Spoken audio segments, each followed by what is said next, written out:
다니엘서 7장 15절에서 28절 함께 읽겠습니다.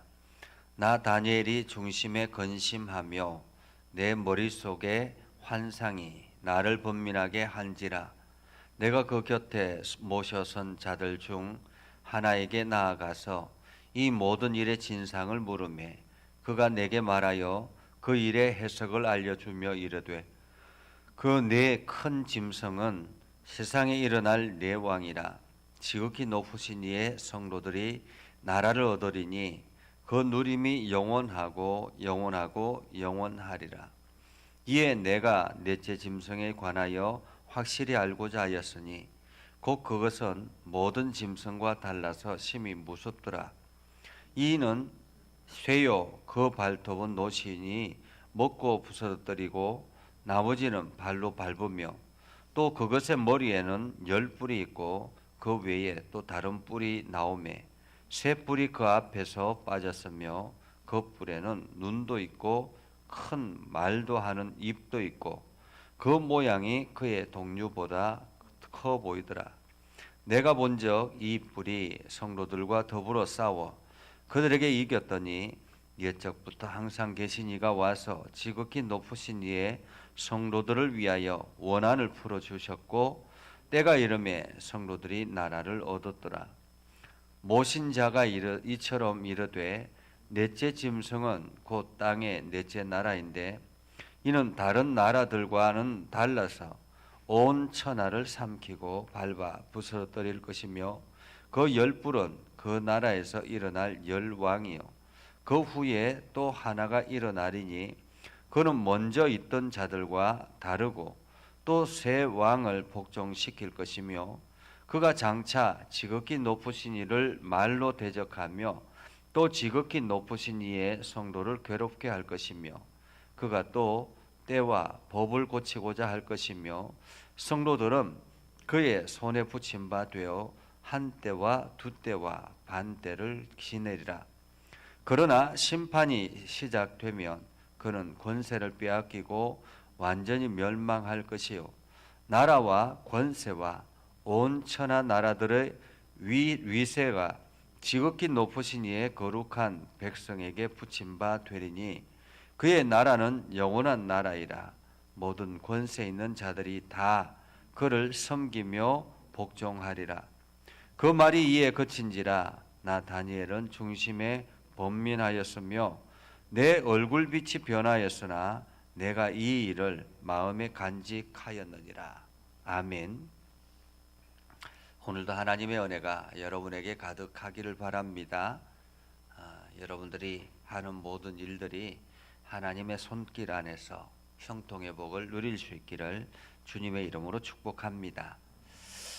이 다니엘은 구약의 계시록이라 그렇게 이야기를 하죠.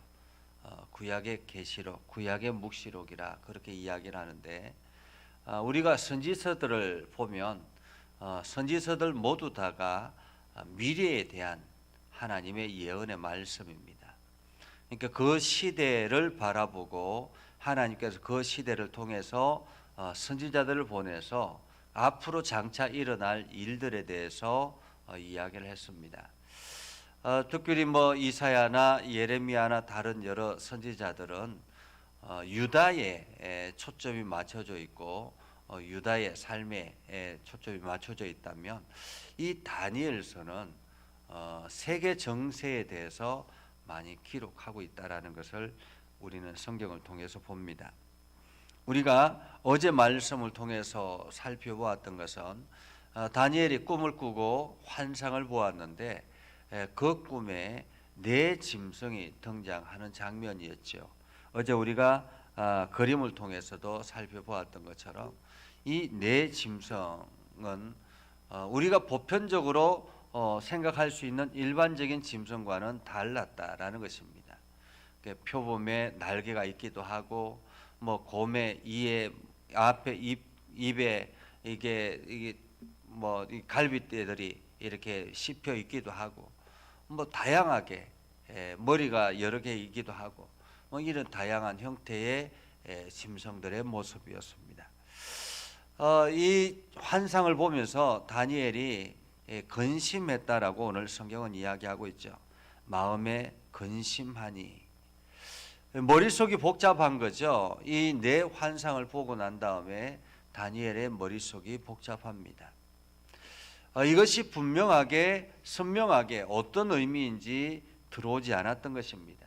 그래서 오늘 다니엘은 곁에 모셔선 자들 중에 하나에게 나아가서 그 진상을 물었다라고 이야기를 합니다. 우리가 성경을 읽을 때도 마찬가지인 것 같습니다.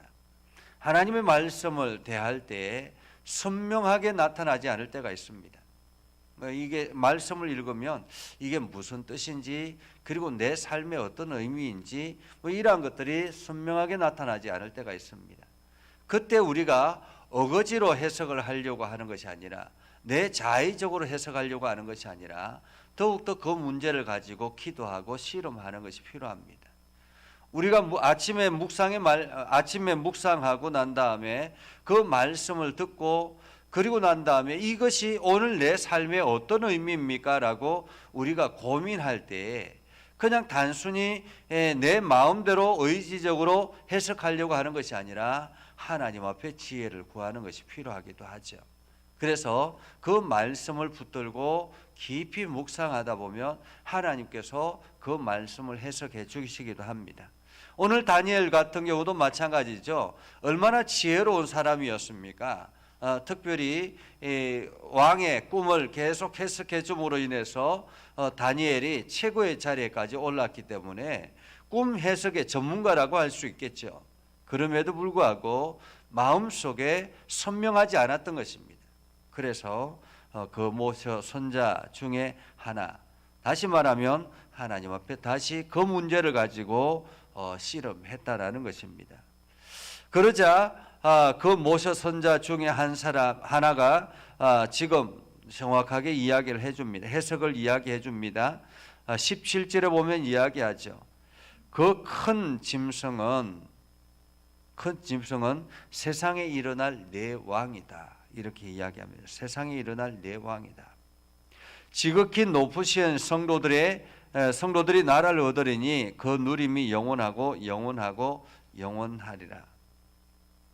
지극히 높으신 이의 성도들이 나라를 얻으리니 그 누림이 영원하고 영원하다.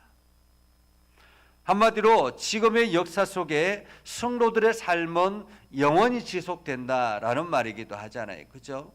영원히 지속된다. 근데 성도들의 삶은 영원히 지속되는데 그 성도들의 반대편에 서 있는 내 짐승이 등장하게 될 것이다라는 말입니다. 내 짐승.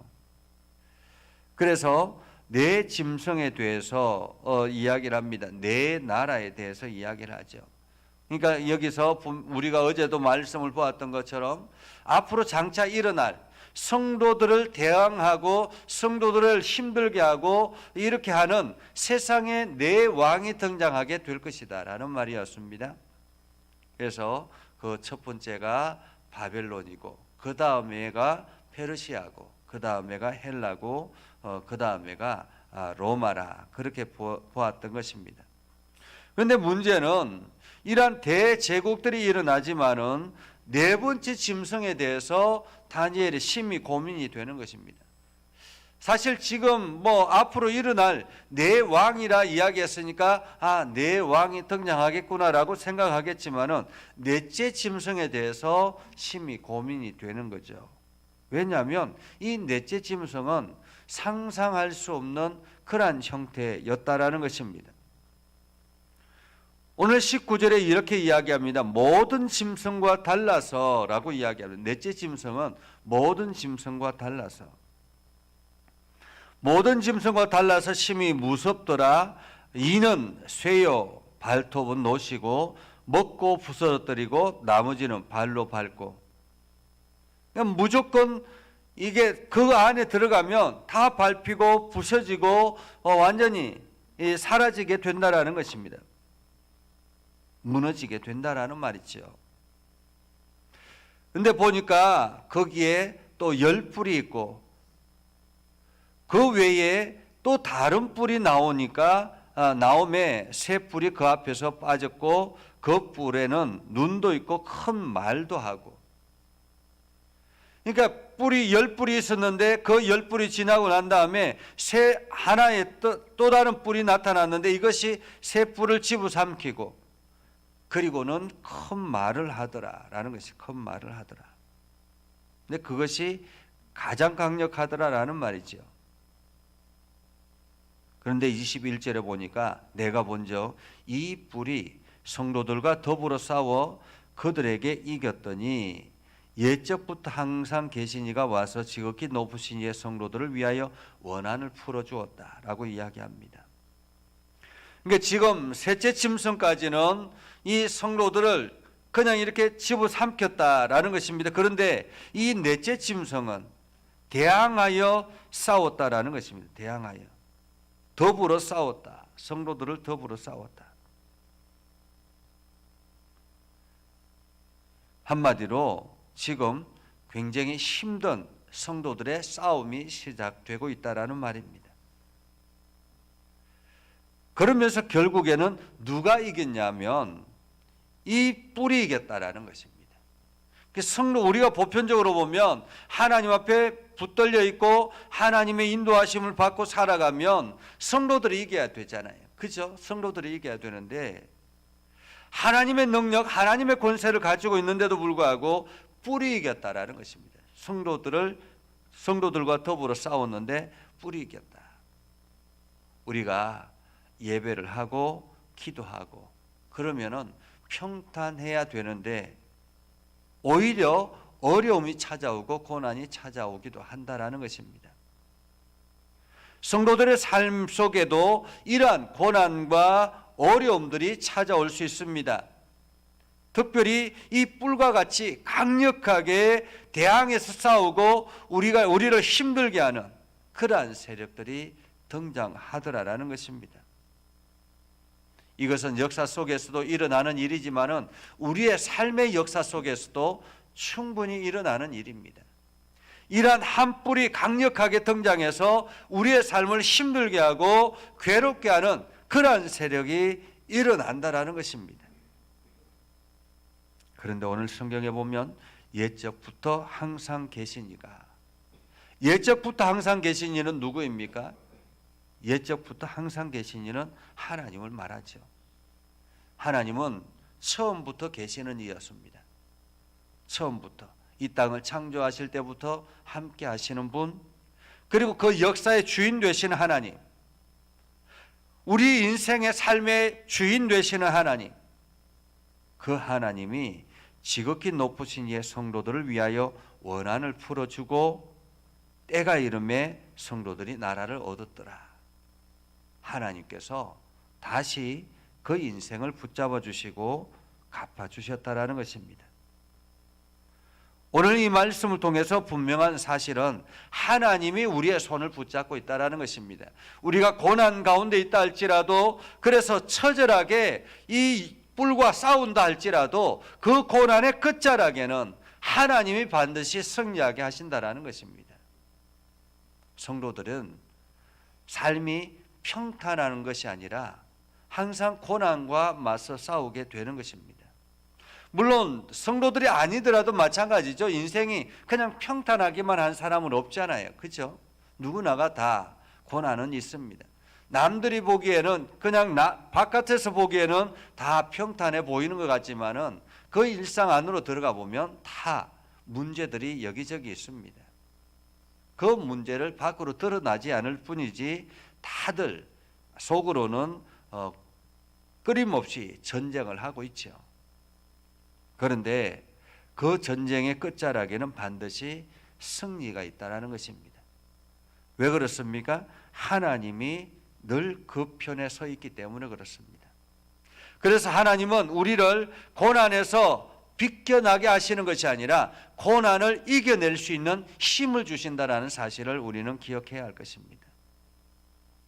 근데 오늘 성도들은 오늘 보니까 모신자가 이처럼 이르되 넷째 짐승은 곧 땅의 넷째 나라인데, 넷째 짐승에 대해서 또다시 설명을 하는 것입니다.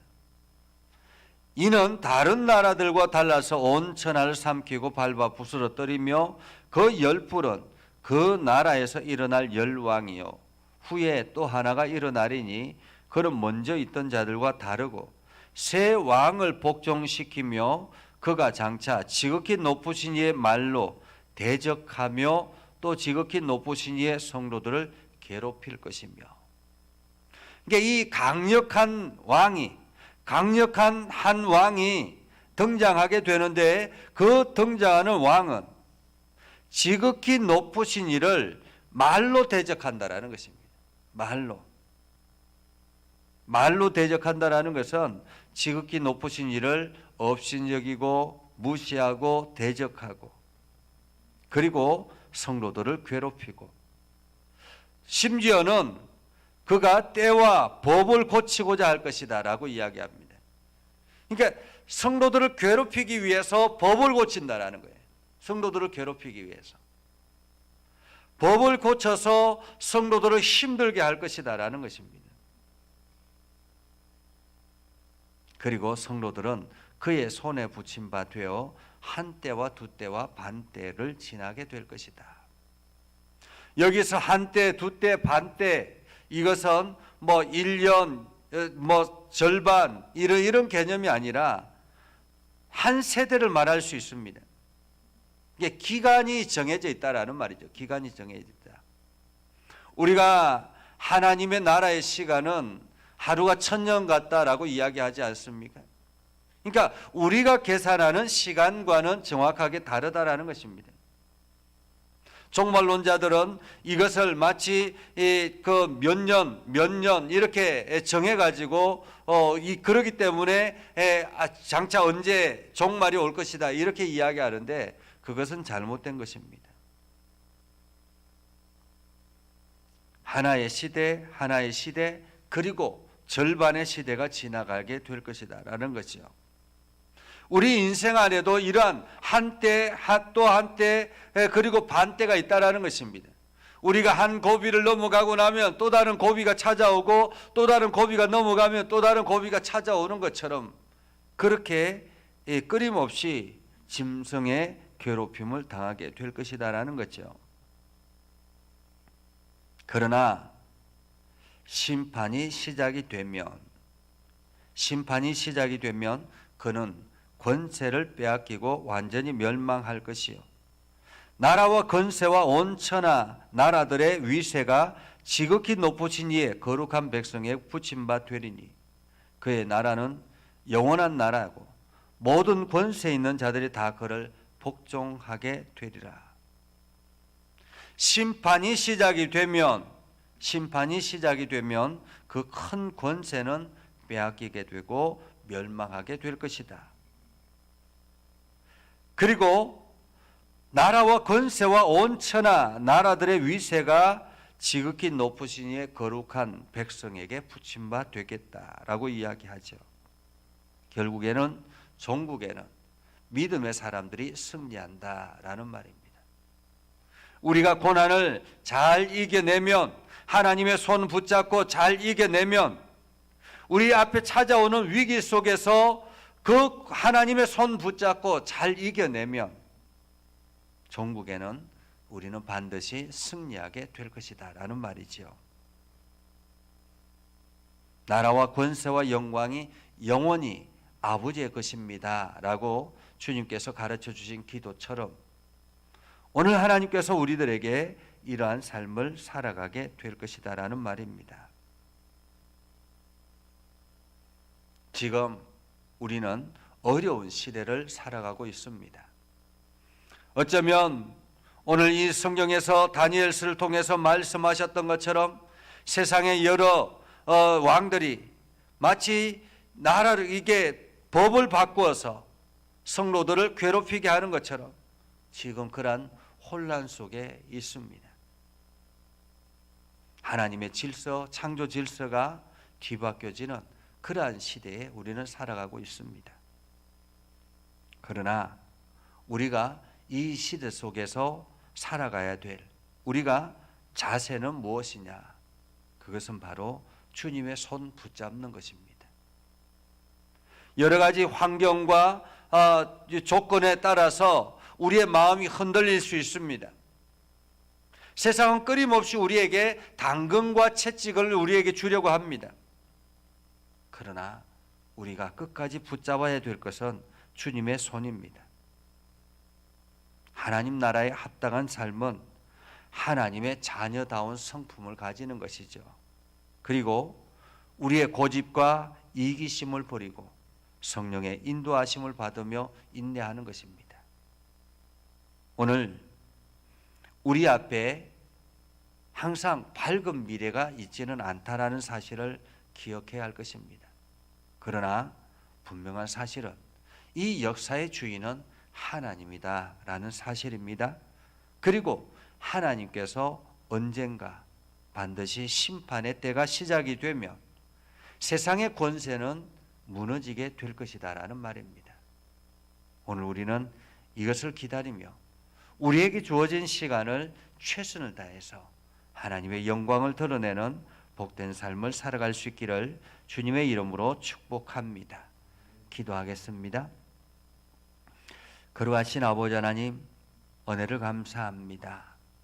하나님의 말씀 붙들고 믿음 안에 거하며 하나님의 영광을 드러내기를 소망합니다. 지금 여러 가지 많은 환난 가운데 있습니다. 특별히 코로나19라는 전염병으로 인해서 우리가 많은 어려움을 겪기도 합니다. 또한 우리 일상에 일어나는 일들 때문에 힘이 들 때도 있습니다. 건강의 문제, 또 물질의 문제, 여러 가지 환경의 문제들 때문에 힘들 때도 있습니다. 그때마다 우리가 주님의 손 붙잡는 것을 잊지 않게 해주시고 하나님 앞에 늘 기도하며 나아가는 우리의 삶이 되게 하옵소서. 우리 예전교회를 긍휼히 여겨주시길 원합니다. 특별히 이 코로나19 가운데서도 함께하여 주셔서 우리 예전교회가 큰 어려움 없이 잘 이겨내게 해주심도 감사드립니다. 그러나 내년 또한 이러한 일상이 계속 우리들에게 주어지게 될 텐데 그러한 가운데서 우리가 지혜롭게 잘 이겨내게 하시고 성도들이 마음을 합쳐서 함께 나아갈 수 있도록 인도하여 주옵소서. 거룩하신 아버지 하나님, 오늘도 하나님의 은혜를 사모하며 또한 하나님의 능력을 소망하며 기도합니다. 특별히 육신에 연약한 지체들이 있습니다. 아버지 하나님, 윤호병 집사님과 이효자 권사님, 그 가정을 붙잡아 주시길 원합니다. 주님의 능력 안에 붙잡아 주시고 하나님의 권세 안에 붙잡아 주시옵소서. 힘들고 어려울 때마다 주님의 손 붙잡게 하여 주시고 더욱더 간절하게 기도하는 가족들이 되게 하셔서 이것을 통해서 더욱더 하나님께 영광이 되게 하옵소서. 아버지 하나님, 성도들을 붙들어 주시고 무엇을 하든지 어디에 있든지 늘 하나님의 은혜 안에 있게 하여 주시옵소서. 감사드리며 예수님의 이름으로 기도드립니다. 아멘. 이제는 우리 구주 예수 그리스도의 은혜와 하나님 아버지의 극진하신 사랑과 성령님의 감화 감동 역사 위로 교통하시며 은혜가 주의 말씀 안에 있는 믿음의 백성들 위해 하는 모든 일들 위해 영원토록 함께 하옵시기를 간절히 축원하옵나이다. 아멘.